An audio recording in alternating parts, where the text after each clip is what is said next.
자, 오늘 주님께서 주신 말씀 누가복음 23장 6절부터 12절까지의 말씀 제가 읽도록 하겠습니다. 빌라도가 이 말을 듣고서 이 사람이 갈릴리 사람이요? 하고 물었다.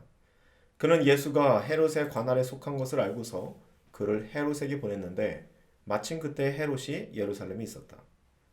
헤롯은 예수를 보고 매우 기뻐하였다. 그는 예수의 소문을 들었으므로 오래전부터 예수를 보고자 하였고 또 예수가 일으키는 일에서 어떤 표적을 보고 싶어 하였다.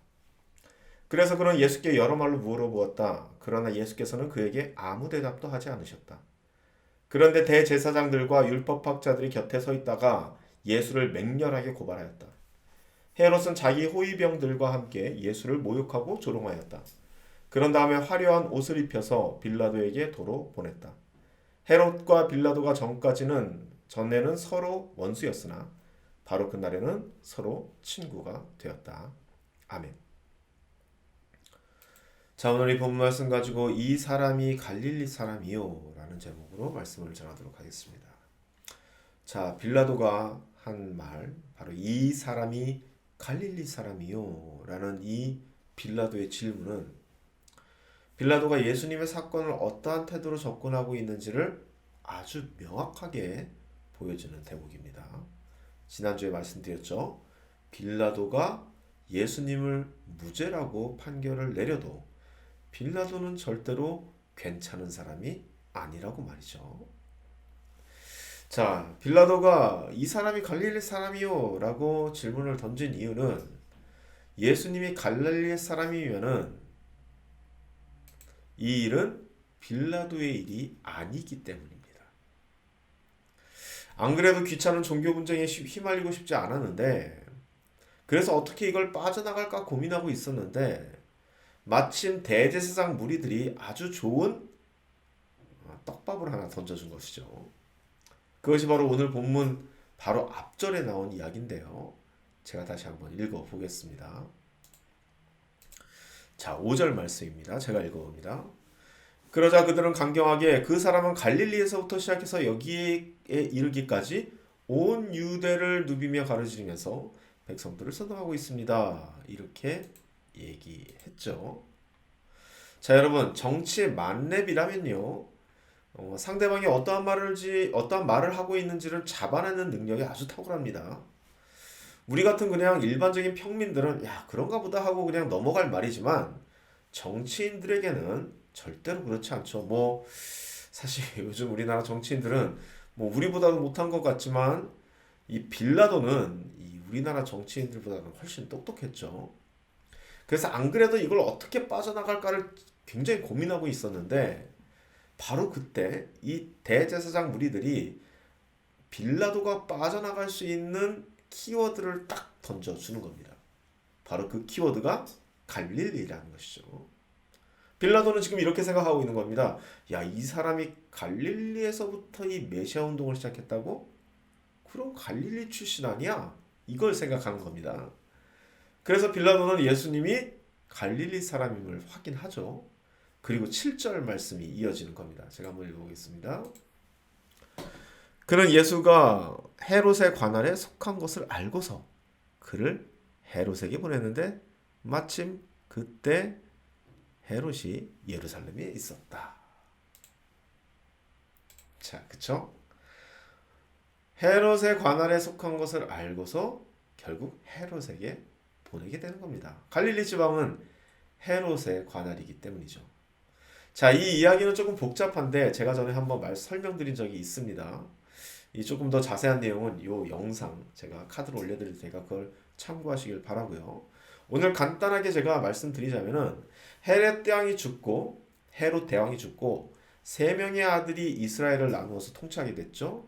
그 세 명이 바로 헤롯 아켈라오, 헤롯 안티파스, 그리고 필립 2세인데요.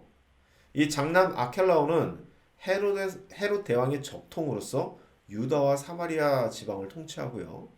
그리고 안티파스가 분봉왕으로서 갈릴리를 통치하고 필립 2세가 분봉왕으로 이두레와 드라고니 지방을 다스리게 되었었습니다. 그런데 아켈라오가 폐위가 돼버리죠. 그래서 아켈라오의 그 자리에 본디오 빌라도가 총독으로 오게 된 겁니다. 즉 유다와 사마리아 땅은 로마의 직항령이 된 것이죠.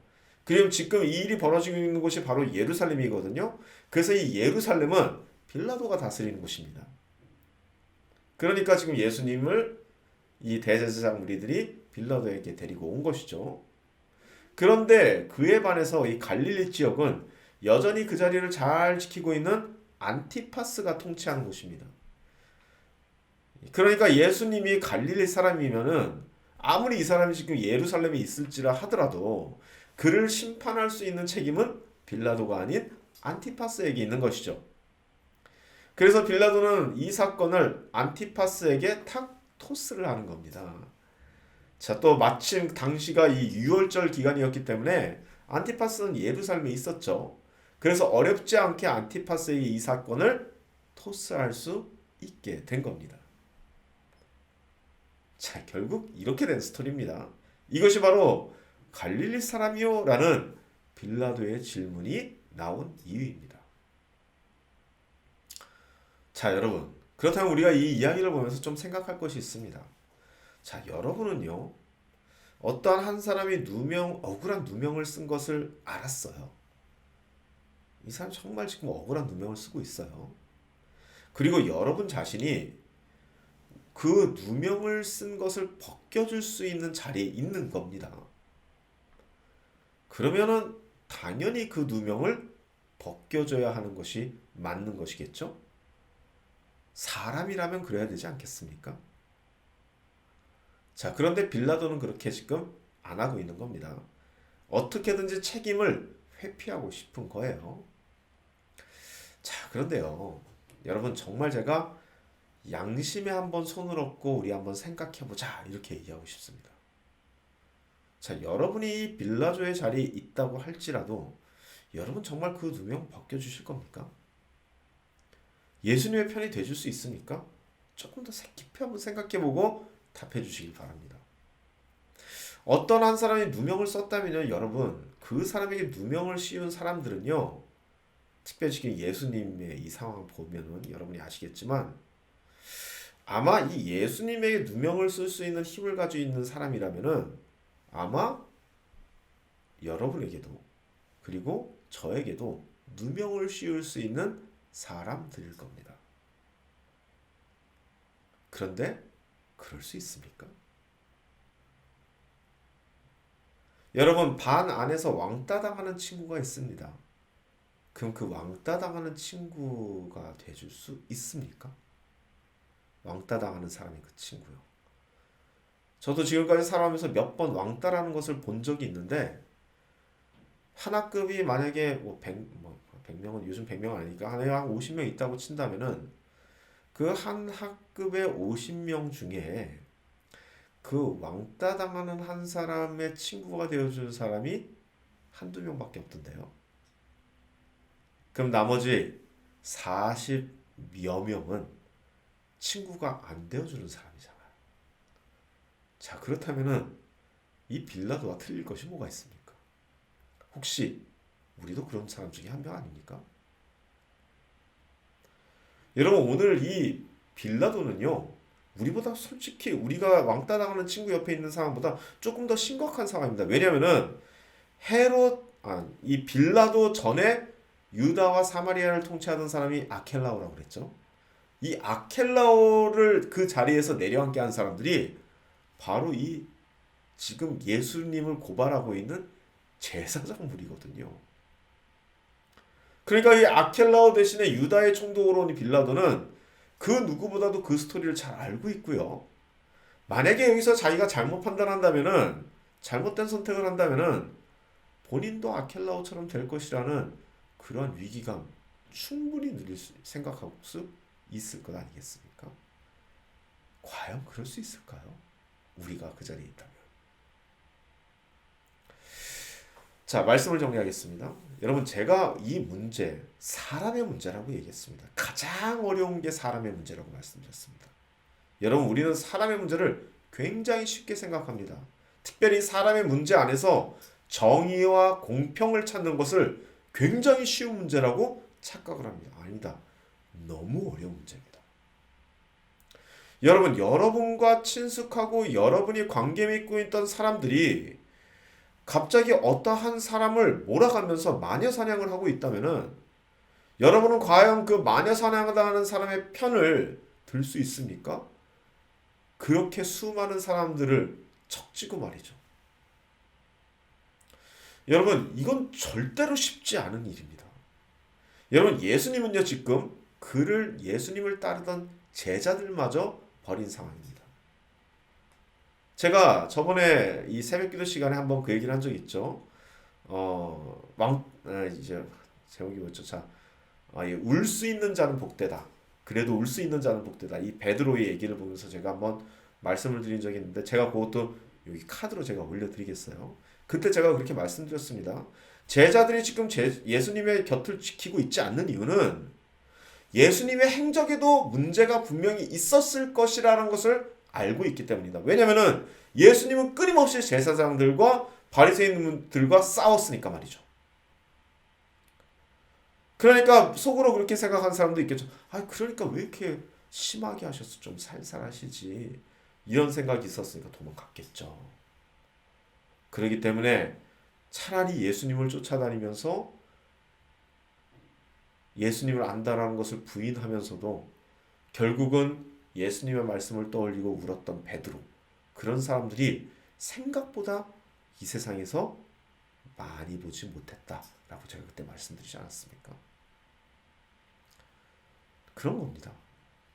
여러분, 우리 크리스찬들이라면요, 이 자리에서 정말 올바른 선택을 해야 됩니다. 이거 못하면요, 크리스찬 아닙니다. 여러분, 쉽게 얘기하면 이건 이렇게 되는 거예요. 왕따 당하는 사람들의 편에 선다. 제가 자주 말씀드리죠. 우리 교회에서 어떤 일이 생기건 나는 왕따 당하는 사람들의 편에 서겠다. 내가 어떠한 오해를 받건, 그리고 심지어 이 사람 편에 서가지고 내가 모든 일에 척을 척지던, 나는 그럼에도 불구하고 왕따 당하는 사람들의 편에 서겠다. 제가 자주 말씀드리죠. 지금 소주자라고 하는 사람들이라면은 나는 그 사람들 편에 서겠다. 하지만 이 사람들이 다시 세력을 갖추고 소수자의 영역에서 다수자의 영역으로 간다든가, 소수자인데도 불구하고 너무나도 힘이 막강해져서 다수자의 힘들을 억압할 수 있는 정도까지 올라간다면은 저는 그 소수자들의 편을 더 이상 들지 않겠다고요. 힘이 실리는 쪽에 편을 들지 않겠다. 그것이 바로 크리스찬의 모습이라고요. 왜냐하면은 이 세상에서 힘이 실린다는 것은 사람들의 힘이 응축된 자리고 결국은 사람들의 편에 서겠다는 건데, 항상 소수자들과 소외당하는 사람들과 억눌린 자의 편이 되시는 하나님의 편이 되기 위해서는 절대로 사람들의 힘이 몰리는 다수자의 편에 서면 안 된다라는 것이 명백해지는 겁니다. 그렇기 때문에 저는 그 명백한 지표가 되는 왕따 당하는 사람들의 편에 서겠다는 얘기입니다. 왜요? 그 왕따 당하는 사람들의 편이 바로 하나님이시기 때문입니다. 여러분, 저는 이것을 인간 문제라고 말씀드렸습니다. 사람의 문제입니다. 정말 어렵습니다. 풀어나가는 것도 어렵지만 그것을 행하는 것은 더욱더 어렵습니다. 오늘 이 빌라도의 모습 속에서 과연 나의 모습을 찾을 수 없는지 생각해 볼 수 있는 그러한 기도의 시간이 되시기를 간절히 소망합니다. 기도하시겠습니다. 아버지 하나님, 우리는 사람의 문제를 굉장히 쉽게 생각하는 경향이 있습니다. 하지만 사람의 문제처럼 어려운 것이 없고, 그리고 어려운 선택을 할 수 있는 일도 없습니다. 금전의 문제, 재정의 문제, 성공의 문제는 오히려 이 문제에 비하면 너무나도 쉽습니다. 첩첩산 중 넘어야 될 산들이 너무나도 많습니다. 사람에 대한 문제는 말이죠. 그럼에도 불구하고 우리가 사람을 너무나도 쉽게 보고 그 사람들 간에 가지고 있는 수많은 난수들, 변수들을 전혀 고려하지 않고 선택하는 바람에 너무나도 많은 덫에 걸리는 것을 봅니다. 특별히 소외당한 사람들, 억눌린 사람들의 편에서는 하나님을 감안하게 된다면 우리가 어떤 편에 서야 될지가 명확히 보이는데, 오늘 본문에 나온 빌라도의 모습처럼 힘이 기울어지는 쪽으로 편을 드는 경우가 훨씬 많다는 것, 우린 너무나도 잘 알고 있습니다. 과연 우리가 어떤 자리에 서야 될지 오늘도 명확히 그 나의 삶의 자리에 포지션을 완전히 전하면서 하나님의 편에 온전히 서서 나아갈 수 있는 우리 드림교회 지체를 될 수 있도록 축복하여 주옵소서. 예수님의 이름으로 기도드립니다. 아멘. 다 같이 기도하시겠습니다.